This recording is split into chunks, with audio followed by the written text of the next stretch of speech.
This is Revathi. Welcome back to అందమైన కథల పొదిరిల్లు. మహర్షి episode number 220. అసలు తాన్య ఎక్కడ ఉంది, ఏం చేయబోతుంది? కథలకు వెళ్ళబోయే ముందు దయచేసి వీడియోకి ఒక లైక్ ఇవ్వండి, అలాగే హైప్ ఇచ్చి వీడియోని సపోర్ట్ చేయండి. ఇలాంటి ఇంట్రెస్టింగ్ స్టోరీస్ కోసం మన 2 ఛానల్స్ని సబ్స్క్రైబ్ చేసుకోండి. గౌతమ్ డివోర్స్ ఇస్తా అన్న మాటలు విని తాన్య కన్నీళ్లు పెడుతూ అక్కడ ఉన్న సోఫాలో కూలబడితే సుచరిత, రాజశేఖర్ గారు తన వైపు బాధగా చూస్తుంటారు. రాజశేఖర్ దగ్గరికి వచ్చి, వాడు ఆవేశంలో ఏదో మాట్లాడుతున్నాడు కానీ నువ్వు కంగారు పడకు తాన్యా, అలాంటిది ఏమీ జరగదులే. కాకపోతే వాడు ఇంత ఇదిగా చెప్పేది కూడా మీ అక్క జీవితాన్ని బాగు చేయడం కోసమే.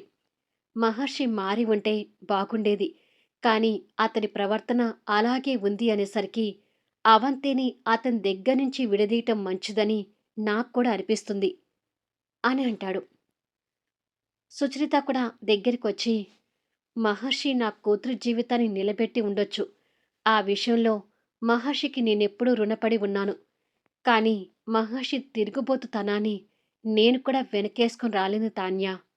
ఎలాగో అక్కడికి వెళ్ళిన దానివి. మీ బావని అతను చేస్తున్న తప్పుల్ని నిలదీసి ఉంటే అసలు ఏమని సమాధానం చెప్పేవాడో తెలిసేది. ఏమైనా నువ్వలా మౌనంగా రావటం పొరపాటే. గౌతమ్కి నీ మీద కోపం రావడం కూడా న్యాయం అనిపిస్తుంది అని చెప్పి సుచరిత అక్కడి నుండి వెళ్ళిపోతుంది. ఛ! ఆ మహర్షి బుద్ధి ఎప్పటికీ మారదేమో. అతను అవంతిని బొమ్మను చేసి ఆడుకునేది కాకుండా నేను వాళ్ళమ్మ జీవితాన్ని నాశనం చేశానని నా మీద పీకల్లోతు ద్వేషాన్ని పెంచుకున్నాడు రాస్కెల్ అని రాజశేఖర్ మనసులో మహర్షిని కోపంగా తిట్టి, అయినా అమ్మ బుద్ధులు ఎక్కడికి పోతాయిలే. నమ్ముకున్న వాళ్ళని నట్టింట ముంచడం అమ్మకు అలవాటే కదా. అలాగే ఆ బుద్ధులు కొడుకు కూడా వచ్చాయి. ఆ మధ్య జీవన విషయంలో నేనేమైనా పొరపాటు చేశానేమోనని చిన్న సంఘర్షణ నా మనసులో కలిగింది. కానీ మహర్షి ఇంకా మారలేదని తెలిసేసరికి నాలో కలిగిన సంఘర్షణకి అర్థం లేదని ఇప్పుడు తెలుస్తుంది అని మనసులో తిట్టుకుంటూ రాజశేఖర్ అక్కడి నుండి వెళ్ళిపోతాడు. తాన్య మీద కోపంతో లోపలికొచ్చిన గౌతమ్ అవంతి గురించి బాధపడుతూనే అవంతికి కాల్ చేస్తుంటాడు. కాలు గాయంతో అవంతి బెడ్ మీద పడుకుంటే రింగ్ అవుతున్న ఫోన్ తీసుకొని మహర్షి అక్కడికి వచ్చి, నీ స్నేహితుడు ఫోన్ చేస్తున్నాడు అంటూ తనకి ఫోన్ ఇచ్చి తన పక్కన కూర్చుంటాడు. స్నేహితుడు ఫోన్ అనగానే నవ్వుతూ లిఫ్ట్ చేసి, హలో గౌతమ్ అని అంటుంది. కాలుకు దెబ్బ తగిలిందంట కదా అవంతి, ఎలా ఉంది అని అడుగుతాడు. కొంచెం పెయిన్గా ఉంది గౌతమ్, కానీ పర్వాలేదులే, ట్రీట్మెంట్ చేయించుకున్నాను కదా, త్వరగానే తగ్గుతుందిలే అంటుంది అవంతి. అయినా అలాంటి పనులు నువ్వెందుకు చేస్తావు అని స్నేహితురాల్ని చనువుగా తిట్టి, మేం ఉండే ఇల్లు నీ పుట్టిల్లు అనుకొని ఓ 4 రోజులు మా ఇంటికి రావచ్చు కదా అవంతి అని అంటాడు. ఎలాగైనా అవంతిని మహర్షి నుంచి దూరం చేయాలని ఉద్దేశంతో. అలా ఎలా అనుకుంటాను? అది మా చెల్లి అత్తగారిల్లు కానీ నా పుట్టిల్లు కాదు కదా అంటుంది అవంతి. సరే, మీ చెల్లెలు అత్తగారిల్లు అనుకొని ఓ 4 రోజులు మా దగ్గర ఉండటానికి రా అవంతి అంటాడు గౌతమ్. అవంతి నవ్వి, మహర్షి గారిని వదిలిపెట్టి నేనెక్కడికి రాను అని అంటుంది. అబ్బా అవంతి, ఎప్పుడు మొగుడు పాటేనా? ఈ స్నేహితు నీకు అంత కానివాడైపోతున్నాడా అంటూ కాస్త కోపడతాడు. అయ్యో, ఏంటి గౌతమ్ అంత కోపం తెచ్చుకుంటావు? భర్త స్థానం భర్తదే, స్నేహితుడి స్థానం స్నేహితుడిదే. నా భర్తతో కలిసి మీ ఇంటికి రమ్మని అడుగు. అప్పుడు నా భర్తకి ఇష్టమైతే మేమిద్దరం కలిసి వస్తాం. అంతే తప్ప మహర్షి గారిని వదిలేసి నేనెక్కడికి రాను అని చెప్పడంతో, నీ మొగుడిని మా ఇంటికి పిలవడం అనేది జరగని పని అని మనసులో అనుకొని, సరే అవంతి, ఇక ఉంటాను అని చెప్పి ఫోన్ పెట్టేస్తాడు. ఏంటో మహర్షి గారు, గౌతమ్ ఏదోలా ఉన్నాడు అంటుంది అవంతి ఫోన్ మహర్షికి ఇస్తూ. అలా ఉండక ఎలా ఉంటాడు? అతను నేను శత్రువులని తెలుసు కదా. శత్రువు నన్ను వాళ్ళింటికి రమ్మని నన్నెందుకు పిలుస్తాడు? నువ్వు కూడా ఒక్కొక్కసారి మైండ్ లేకుండా మాట్లాడతావు సూర్యకాంతం అంటూ మహర్షి కూడా అవంతి మీద కాస్త సీరియస్ అవుతాడు. అంటే ఎలాగైనా ఆ కుటుంబం, ఈ కుటుంబం దగ్గరైతే మీ శత్రుత్వం కూడా దూరం అవుతుంది కదా! ఆ ఉద్దేశంతో అన్నాను అని అంటుంది అవంతి. ఆ కుటుంబం, ఈ కుటుంబం కలవడం అనేది కాని పనిలే అని మహర్షి మనసులో కోపంగా అనుకుంటాడు. గౌతమ్ అలా ఫోన్ పట్టుకొని అవంతి గురించి ఆలోచిస్తూ ఉంటే తాన్య లోపలికొస్తుంది. తనని కోపంగా చూసి ఏం మాట్లాడకుండా బెడ్ మీద నుంచి లేచి అక్కడున్న టవల్ తీసుకొని వాష్రూంలోకి వెళ్తాడు. గౌతమ్ ప్రవర్తన తన మనసుని ఇంకా బాధ పెడుతూ అద్దం ముందుకు వచ్చేసరికి తన ఒంటి మీద కట్టిన శారీ అద్దంలో కనిపిస్తూ ఉంటుంది. సినిమాకి వెళ్దామని అంతకుముందు ఎంతో సరదాగా గౌతమ్ ఫోన్ చేయటం గుర్తొచ్చి తర్వాత విడాకులు ఇస్తానని చెప్పడం కూడా గుర్తు తెచ్చుకొని కన్నీళ్లు పెడుతుంది. గౌతమ్ వాష్రూమ్ నుంచి స్నానం ముగించుకొని బయటకొస్తాడు.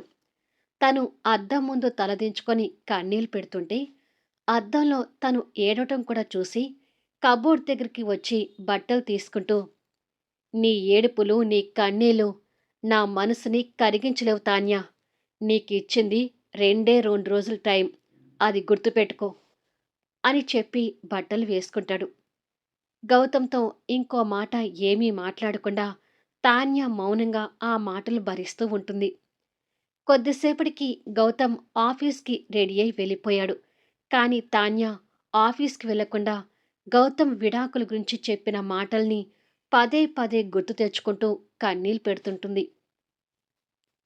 అలా సాయంత్రానికి గౌతమ్ ఇంటికి చేరుకున్నా కూడా ఇద్దరి మధ్య మాటల్లేవు. నైటు డిన్నర్ చేసి తాన్య బెడ్ మీద పడుకుంటే ఎప్పటిలాగానే గౌతమ్ సోఫాలో పడుకున్నాడు.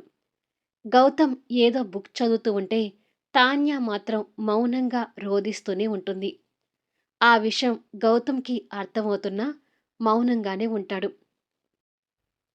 అలా మరో రోజుకి గౌతమ్ ఆఫీస్‌కి రెడీ అవుతూ బెడ్ మీద కూర్చొని అద్దంలో కనిపిస్తున్న తాన్యని చూస్తూ, నీకు మిగిలింది ఇవాళ ఒక్కరోజే తాన్యా.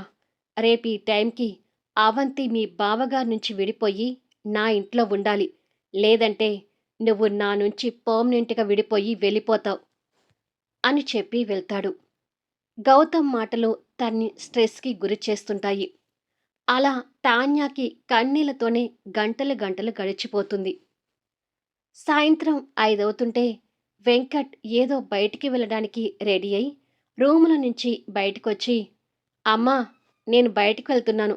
కాసేపట్లో వస్తాను అంటూ కిచెన్లో ఉన్న తల్లికి చెప్తుంటాడు.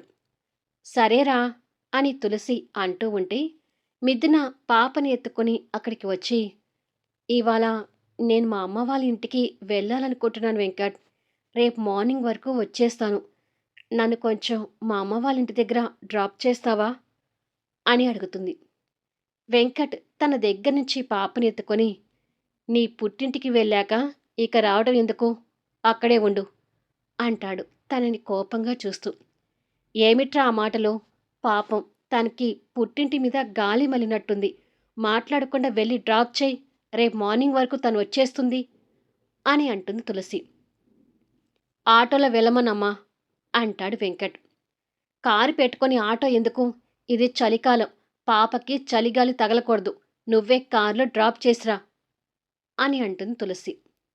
నా బంగారు తల్లికి చలిగాలి తగలకూడదు అని అనుకొని పాపకి ముద్దు పెట్టి, సరే అని అంటాడు తనని కోపంగా చూస్తూనే. కొద్దిసేపటికి మిథునాని తీసుకుని వెంకట్ వెళ్తుంటాడు. మిథునాకి మాటలు కలిపి మాట్లాడాలని ప్రయత్నించాలని ఉన్నా వెంకట్ కోపానికి భయపడుతూ సైలెంట్గానే ఉండిపోతుంది. కొద్దిసేపటికి తనని వాళ్ళ ఇంటి ముందు డ్రాప్ చేసి, నువ్వు రేపటి వరకు వచ్చినా రాకపోయినా పాపని మాత్రం పంపించు అని కోపంగాని చెప్పి కారు స్టార్ట్ చేసుకుని వెళ్ళిపోతాడు. వెంకట్ కోపానికి బాధపడుతూనే పాపని ముద్దు చేస్తూ మిథున లోపలికి వస్తుంది. మనవరాలు రాకని చూసి రాజశేఖర్, సుచరిత సంతోషపడుతూ, అమ్మ రాజీ, అక్కడికి వెళ్ళాక మళ్ళీ ఇప్పుడా వచ్చేది అంటూ మనవరాల్ని ఎత్తుకొని ముద్దు చేస్తుంటారు. గౌతమ్ కూడా ఆఫీస్ నుంచి చేరుకొని మిథున రావటం చూసి సంతోషపడుతూ కోడల్ని ఎత్తుకొని ముద్దు చేస్తుంటాడు. మిథున తాన్యా కోసం చూసి అందరూ కనిపిస్తున్నారు, తాన్యా ఏది అని అడుగుతుంది. తాన్యా ఇంతకు ముందే బయటికి వెళ్ళింది, బహుశా ఏదైనా షాపింగ్కి వెళ్ళిందేమో అంటుంది సుచరిత. అది విని గౌతమ్ కూడా షాపింగ్కే వెళ్ళిందేమో అనే భ్రమలోనే ఉంటాడు. ఇలా రాజీతో వాళ్ళకి టైం గడిచిపోతూ నైట్ 9 అవుతుంటుంది. ఇంకా తాన్యా రాలేదేంటన్నయ్య అని అడుగుతుంది మిథున. నేను అదే చూస్తున్నాను అంటాడు గౌతమ్. తాన్య ఇంటికి రాకపోవడం చూసి రాజశేఖర్, సుచరిత కూడా కాస్త కంగారుగా ఉంటారు. అప్పుడే గౌతమ్ ఫోన్కి తాన్య దగ్గర నుంచి వీడియో కాల్ వస్తుంటుంది. తాన్య వీడియో కాల్ చేస్తుందేంటి అని ఆ ఫోన్ ఆన్ చేస్తాడు. ఫోన్లో తాన్య మంచి శారీ కట్టుకొని ఆ శారీని తల మీద నుంచి కప్పుకొని ఒక రూమ్లో నిలబడి ఉన్నట్టుగా కనిపిస్తుంది. ఫోన్లో అందరూ తాన్యను చూసి ఆశ్చర్యపోతుంటారు. ఎక్కడ ఉన్నావు తాన్యా అని అడుగుతాడు గౌతమ్. తాన్య వెనక నుంచి డోర్ తీసుకుని వచ్చే వాళ్ళకి తన మొహం కనిపించకుండా తల మీద పవిట కొంగుతో కప్పుకొని కవర్ చేసుకొని, ఇది మా బావగారి హోటల్ రూమ్ గౌతమ్. నేను ఈ రూమ్లోకి మా బావ బుక్ చేసుకున్న అమ్మాయిగా, అంటే ఒక ప్రాస్టిట్యూట్‌గా వచ్చాను అని అంటుంది. గౌతమ్ వాళ్ళు ఫోన్లో తనను చూసి తన మాటలకు ఒక్కసారిగా ఆశ్చర్యపోతున్నారు. ఇదేంటండి, తాన్య అక్కడికి వెళ్ళడం ఏంటి అని కంగారుగా అడుగుతుంది సుచరిత. నాకు అదే అర్థం కావడం లేదు అంటూ రాజశేఖర్ కూడా భయపడుతుంటాడు. రాజుని ఎత్తుకున్న మిథున కూడా తాన్యని ఫోన్లో చూసి ఆశ్చర్యపోతూ, అసలు తాన్య ఏమంటుందన్నయ్యా అని అంటుంది. తాన్య మాటలకి గౌతమ్ కోపం తెచ్చుకుంటూ, నీకేమైనా పిచ్చి పట్టిందా తాన్య? ప్రాస్టిట్యూట్‌గా మీ బావ రూమ్‌లోకి నువ్వెళ్ళడమేంటి అంటూ ఆవేశపడతాడు. తాన్య కన్నీళ్లు పెడుతూ, మీరందరూ మా బావని ప్లే బాయ్ అని అంటున్నారు కదా గౌతమ్. అసలది నిజమా కాదా అనేది నాకు కూడా అర్థం కావడం లేదు. మీ మాటలు, ఆ సుధాకర్ మాటలు చూస్తే నమ్మే విధంగానే ఉన్నాయి. అలాగే మా బావగారి ప్రవర్తన మీద కూడా నాకు నమ్మకం ఉంది. కానీ ఇప్పుడు మీ మాటలు నమ్మాలా? లేక నా మనస్సాక్షిని నమ్మాలా అనేది నిజంగా నాకు అర్థం కావడం లేదు. అందుకే మీ అందరి మాటలు విని అసలు మా బావగారి నిజస్వరూపం ఏంటో తెలుసుకుందామని నేనిలా వచ్చాను అని అంటుంది కన్నీళ్ళు పెడుతూ. తన మాటలకి అందరూ కంగారు పడుతుంటారు. నీకు నిజంగానే పిచ్చి పట్టింది తాన్యా. అలాంటి వాడు వావి వరుస ఆలోచించరు. ముందు నువ్వు ఆ రూములో నుంచి బయటపడు అంటాడు గౌతమ్. లేదు గౌతమ్, ఇది ఏదో తేలే వరకు నేను బయటికి రాలేను. మా బావగారు మంచివారో చెడ్డవారో నేను తెలుసుకొని తీరాలి. ఏ విషయం అనేది మీకు తెలియాలి అని అంటుంది. అయ్యో తాన్య, కోరి కోరి ఎవరైనా ప్రమాదంలోకి పోతారా అంటూ సుచరిత కోడల గురించి కంగారు పడుతుంటుంది. మా మాట విని ముందు నువ్వు అక్కడి నుంచి వచ్చేసేయమ్మా అని అంటారు రాజశేఖర్.